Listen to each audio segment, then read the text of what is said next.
It's time for another Cougar Chat. Today I've got women's golf coach Angela Rayhill entering her fifth season at the helm. Coach Rayhill, how's it going? Doing well. Doing well. How are you doing? Doing great. It's Good. awesome to talk to you.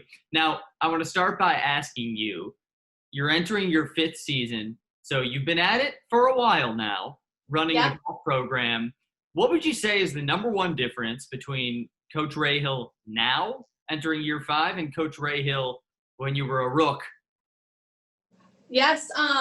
So starting in, I was at North Park University, and then when I got the job at Chicago State, so it was definitely a transition of becoming the head coach and knowing what my responsibilities are and recruiting and the duties that you're supposed to be doing as a head coach. And I think it's totally different from 5 years ago. The things that you've learned, especially just like the rules, recruiting. But I could definitely say that it's been a challenge and it's been fun from my first year to now. Now you're obviously, like all of us, in this weird time amongst Hmm. COVID and dealing with schedule uncertainty and the pandemic itself and all this that's been thrown at all of us. How have Right. you navigated that with your team in terms of communication? So far so good. We've been pretty good. I was lucky enough to have, so I have 7 players on the roster, and 6 of them came back to Chicago. So they had the option of, if they wanted to stay back home and practice and just, online classes. But we've been, all of them, 6 of them wanted to come back to Chicago. So we've been doing pretty good with the social distancing. Been able to still, keep in contact with them. They're doing physicals, they're doing daily checkups. So we are actually going to be starting team practice in a couple weeks. So I have a plan as to where 3 of them are going to be going on the range, 3 will be going to play. So where we can still keep our distance, and we're going to kind of see how it goes to where if they're just going to meet me at practice, so they can drive on their own because most of them have cars. So we're going to kind of see. Golf is a little easier than where we're able to social distance. So especially if they're going to play 18 holes or go on the range, we can at least stay 6 feet apart and make that work. Yeah, golf definitely has the benefit of that, right? That Right. that must make it easier. You're not having contact practice. It's not like football. For sure, for sure. So we do, that's where you get the it's different with every other sport. So it, where we're able to make it work. Coach, when did you start playing golf? So I started probably about age 4 or 5. Wow. Yep. So Is that real golf or mini golf? Real golf. Actually Wow. going to the range and going to play. My brother, was playing a lot too. So he was a couple years older than me, and he got me kind of started. And my parents. So it's been a long time since I've been playing, and then started when I started junior golf of getting lessons and playing high school and then playing college golf. So golf has been in my life since about 4 or 5 years old. What has golf taught you more than anything?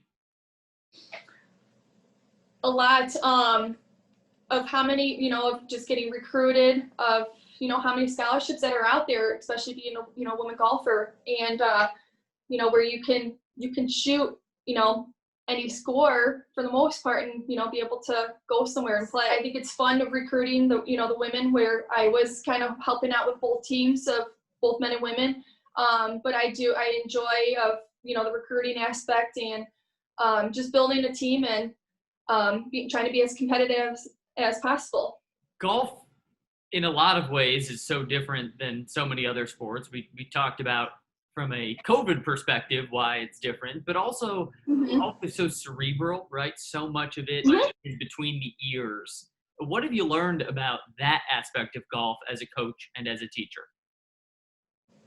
Yes, so there's um, from a coach to a teacher, and that's the nice part, because you're going to get a lot of kids coming, that play high school golf that are very good, and with them coming to a Division I institution, you're getting those kids that are already that taking lessons. So it's nice to you're bringing them in and I'm coaching them, but you're still teaching a little bit too of helping out with their swing. So that's the good part of of knowing the the mechanics of the golf swing and the technique, where you can, at least being a coach, college coach, you're able to help those kids out with their swing. So it kind of goes hand in hand with the coaching and the teaching aspect of the game of golf. And focusing on the coaching, what do you hope to accomplish this year with your team? Yeah, so I'm actually looking forward to, it stinks with everything that's going on with COVID. We're hoping that we can start back up in January, February.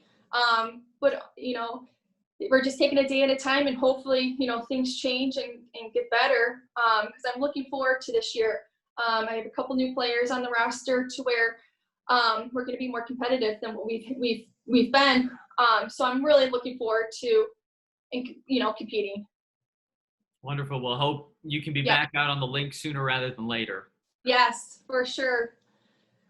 And maybe I'll see you out there, although I'll probably be the one like hitting a drive, completely to the right, and you'll have to duck and cover because I'm on the left. Right. No, we'll look forward. You'll have to get out there and play with the girls. Right? Oh, okay. Well, if you want. Hey, would love that. I'm sure they would like that too. Thanks. Yeah, I'll give you a good laugh. Yeah, right. Well, how about we finish out with a little lightning round? Okay, perfect.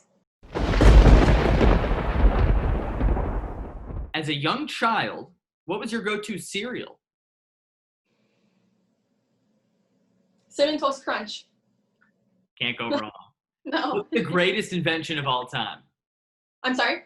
Greatest invention of all time. I'd have to say golf clubs. Very on-brand answer. Hey, yeah. What is one thing you can't live without? I'd have to say Mexican food. What's your go-to order? Tacos. Usually steak tacos. Love it. A little carne asada. At least a few days a week I have Mexican, so. Ooh. Mhm. Delish. I'm right with you with those steak tacos. Yeah. Speaking of food, I want you to use an Australian accent to tell me your favorite flavor of ice cream. Oh man. Favorite ice cream. I mean, it's vanilla, but an Australian accent. I don't even think I'd be able to do that. G'day, mate. Vanilla? Vanilla? All right. Well, I'll give you half credit. That's a good try. Yeah. What's your dream vacation destination? Dream vacation destination. So, what's on my bucket list and where I really want to go is actually Idaho. Why is that? It is a plan to go play some of the courses that are out there. They got a lot of different. They have a hole it's an island hole, and then you have to take a boat to go out there to go finish. So that has been my dream of going out there and playing. So hopefully this fall of if I'm able to get a few days, that's been my dream to go play there. Wow. I like the idea of an island hole. Yes. Finally, what is your favorite pro sports team? I'd have to say, well, I'm a Chicago Cubs fan for baseball. I do like the Bears, but unfortunately my husband and my in-laws, they're all Cowboys fans, especially when football season starts. It's been hard on them with the Cowboys, but I've been starting to watch them a little bit more. But I'd have to say, I mean, I am a Bears fan from being from Chicago, but for the most part, I'm a Cubs fan, I'd have to say.